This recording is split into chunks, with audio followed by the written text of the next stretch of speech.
This presentation will explore what nucleic acid therapy is, what the purpose of this specific biomolecule technique is, as well as outline the history and development of nucleic acid delivery for disease therapy, and briefly describe how it works. Finally, we will look at the current applications of the technique and discuss its advantages and challenges, as well as potential future applications of this therapeutic technique. The human body is composed of trillions of cells, which are the fundamental building blocks of all living organisms. Within cells are genes, or the nucleic acids, deoxyribonucleic acid DNA, and ribonucleic acid RNA, and they contain the essential genetic information which plays a crucial role in replication of specific proteins and enzymes, supporting many different functions and processes within the body. Occasionally, a part of or a whole gene mutates, ultimately becoming defective. Alternatively, a gene can sometimes be missing from birth, both of which can lead to illness or disease. Nucleic acids have been genetically designed to introduce beneficial genetic material into cells to replace, correct, or silence an abnormal or mutated gene, in order to produce normal and healthy replications of the gene to restore function of a specific protein. There has been considerable research into DNA and particularly RNA within the last 2 decades. Initial nucleic acid therapeutics were highly susceptible to nuclease enzyme. However, with chemical modifications to the ribose and/or backbone region of nucleotides, scientists have been able to improve the stability, target affinity, and binding strength of genetically designed nucleic acids for the use in disease therapy. Scientists and engineers are now heavily researching and developing various genetically modified DNA and RNA, or closely related compounds, with some being clinically available as standalone therapeutic agents for various diseases. With extensive research around the decoding function of the human genome, discoveries were made of several different pathways which can lead to disease in humans. RNA had previously been dismissed as having any vital involvement in DNA replication. However, in the 1980s, discoveries uncovered that there are multiple types of RNA, and they were found to carry out quite complex biological functions, including a significant role in the structure, enzymatic, and information decoding functions of gene replication.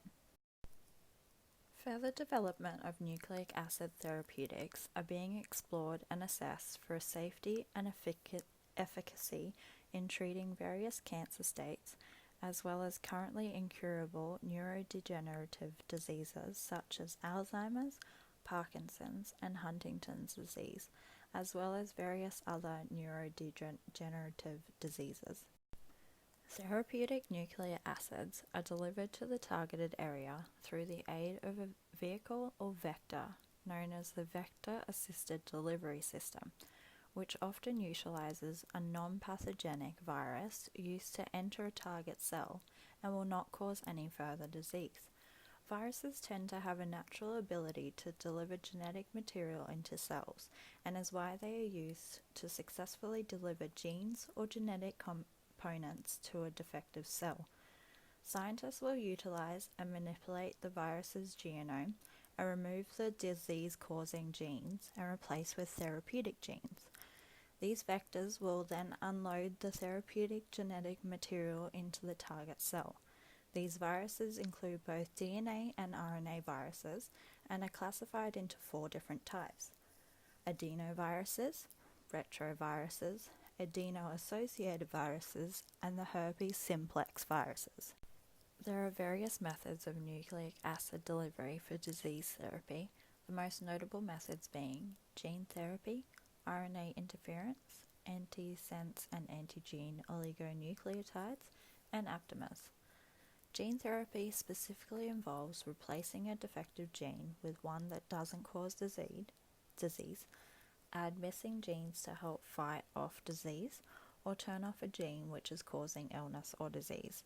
This nucleic nucleic acid therapies used to treat genetic disorders such as cystic fibrosis, hypocholesterolemia, Gaucher's disease, and hemophilia B. RNA interference was found to be a fundamental endogenous defense mechanism for the control of gene expression, or inhibiting invasion of viruses, which can involve selective message degradation, translation arrest, or used to modulate the transcription. RNA interference involves a complementary RNA molecule with a specific gene coding sequence, which induces degradation of the corresponding messenger RNAs, in turn blocking translation of the abnormal messenger RNA into a protein. Two significantly important small RNAs essential to nucleic acid therapeutics include microRNA and short interfering RNA. RNAs have been found to act as enzymes and has led to the development of RNA analogues. DNA and RNA analogues are now available to treat specific diseases and are compounds which are synthetic, however are structurally similar to naturally occurring DNA and RNA. Antisense and antigene oligonucleotides are short-stranded, single analog sequences of DNA, roughly 80 to 50 base pairs in length, which are intended to inhibit further expression of a single defected protein. Antisense and antigene oligonucleotides are agents that work within the cytoplasm of the cell and are used to interfere with the translation of messenger RNA and involves two common pathways. One pathway involves the degradation of the targeted complex by cellular enzymes called RNase H. The other pathway involves the steric hindrance of ribosome binding, ultimately halting messenger RNA translation. Antisense oligonucleotides are complementary to a targeted messenger RNA, with the ability to alter RNA within the cytoplasm of the cell, and are used to inhibit the translation of a specific protein. They bind to messenger RNA through Watson-Crick hydrogen bonding base pairing, targeting specific messenger RNA or precursor messenger RNA in the nucleus via sequencing recognition of endogenous nucleic acids. Antigene oligonucleotides are nucleic acid analogues that function by entering the nucleus within the cell and bind to double-stranded DNA via Hoogsteen or reverse Hoogsteen hydrogen bonding. Application of the single-stranded antigene agent will result in the formation of a double-stranded DNA antigene triplex, which controls gene expression in the transcription phase. Aptamers are synthetic single-stranded DNA or RNA nucleic acid molecules, roughly 56 to 120 nucleotides in length. Aptamers are often labeled as chemical antibodies due to the fact they fold into a three-dimensional conformation similar to that of antibodies. Aptamers are used to bind to specific coding nucleotide to inhibit production of certain proteins. Aptamers work by having a high affinity for specific targeted nucleic acids through the use of structural recognition. In this part of the presentation, I'll cover the current applications and approved uses of nucleic acid therapies. I'll describe the potential future uses, as well as the many advantages and specific challenges of the technique currently being clinically studied. Nucleic acid therapy is a broad scope of practice and can be categorized into the two distinctive groups of DNA and RNA therapeutics. DNA therapeutics is inclusive of antisense oligonucleotides, or ASOs, DNA aptamers, and gene therapy, whereas RNA therapeutics refer to micro and short interfering RNAs, ribosomes, RNA decoys, and circular RNAs. The current applications, advantages, and shortcomings of the technique are specific to each. However, for the purpose of this presentation, I'll refer to nucleic acid therapies in general, with some particular focus on ASOs, gene therapy, and RNA therapies for the technique's current application in particular. Of the various nucleic acid therapies, Gene therapy has been the most widely investigated, followed by ASOs, but only a few agents have been approved by the regulatory agencies so far, with the following being the most noteworthy.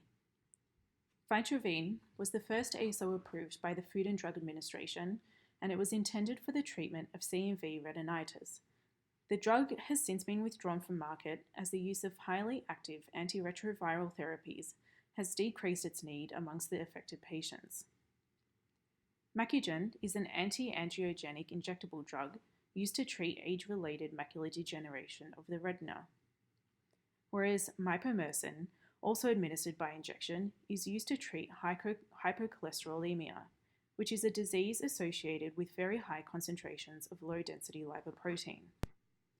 Other medications have been used to treat certain types of muscular dystrophy caused by specific mutations, but the most exciting development is the first central nervous system active ASO for the treatment of spinal muscular atrophy.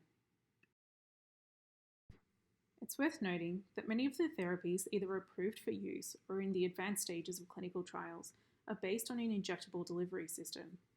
Nucleic acids need to be delivered to the correct intracellular department, and their drug development has specific requirements that are unique, as they all fall somewhere between small molecules and biologics. Both Vitravine and Macugen, for instance, are administered by intravitreal injection. That means a direct injection into the eye, while others are injected subcutaneously or intravenously, depending on their target cell and type. Clinical trials for nucleic acid therapies are vast, with many showing promise for use in clinical setting to fight diseases such as cancer, various skin diseases, acquired immunodeficiency syndrome, diabetes, high blood pressure, coronary heart disease, hepatitis C, peripheral vascular disease, neurodegenerative diseases such as Alzheimer's and Parkinson's disease, cystic fibrosis, haemophilia, and many other genetic disorders. As we can see by this broad list, the potential use of the technique is incredibly versatile, and the further development is promising for the advancement of modern medicine. The most obvious advantage of nucleic acid therapy is the profound effect the treatment of so many varied diseases can have on suffering patients. However, specific advantages of the technique pertain to the development of technologies. Many studies have demonstrated the potential of nucleic acids as therapeutic agents, particularly with their promise of specificity, functional diversity, and more limited toxicity than their conventional pharmaceutical counterparts. ASOs have the ability to address targets that are not druggable with conventional agents. Moreover, many previously undruggable targets such as microRNA and long non-coding RNA can be modulated by nucleic acids with high specificity and low toxicity. More broadly, we can recognize the advantages of nucleic acid therapy on the potential to lessen reliance on invasive surgeries and treatments. And with successful treatment, a significant increase in quality of life of patients can be experienced, as well as reduced mortality rates worldwide and the associated financial burden of disease management. Nucleic acid therapy, however, is not without its shortcomings. Currently, researchers face challenges in the development of the technique, namely in the stability of nucleic acids within a biological environment. This involves in vivo pharmacokinetics and biodistribution, which is described as the barriers nucleic acids encounter from the injection site to the cell membrane of target cells, as well as intracellular barriers for nucleic acid delivery, which means that even after nucleic acids successfully enter the cell, they will still face a number of intracellular barriers. In the oral route of drug administration, greater delivery challenges are experienced, since the nucleic acids need to bypass the degrading environment of the GI tract in addition to overcoming the cellular barriers. And finally, the toxicities and adverse side effects of nucleic acid drugs are challenging and must be controlled within an acceptable range when they're used in a clinical setting. While some nucleic acid therapies have been successfully approved and used clinically, these potentially life-saving drugs come at an extremely high cost. For instance, the drug developed to treat spinal muscular atrophy, as earlier described, comes at a cost of $750,000 for the first year's treatment. That's $125,000 per injection, and 350,000 per year subsequently. This demonstrates that perhaps the biggest shortcoming of the technique is actually the cost of the therapy itself. From their initial historic discoveries, nucleic acid therapies have undergone a considerable amount of research in the last 2 decades and have been promoted in modern medicine and clinical development for their potential for specific control of gene expression and associated treatment of a broad range of associated diseases. Many studies have demonstrated this enormous therapeutic potential, with a particular focus on growing specificity, functional diversity, and limited toxicity of the technique in clinical trials. It's evident that with the scope of diseases that the therapy is currently being studied to treat, the potential for this technique to change the landscape of modern medicine is immense. However, significant challenges remain in both the effective delivery of nucleic acids and the ongoing management of potential adverse side effects, and of course the overall cost of therapies to patients and developers alike. In this presentation, we've briefly discussed the history, purpose, and uses of nucleic acid therapies, as well as its current and future applications, and its challenges that are the focus of ongoing development. Thank you for watching.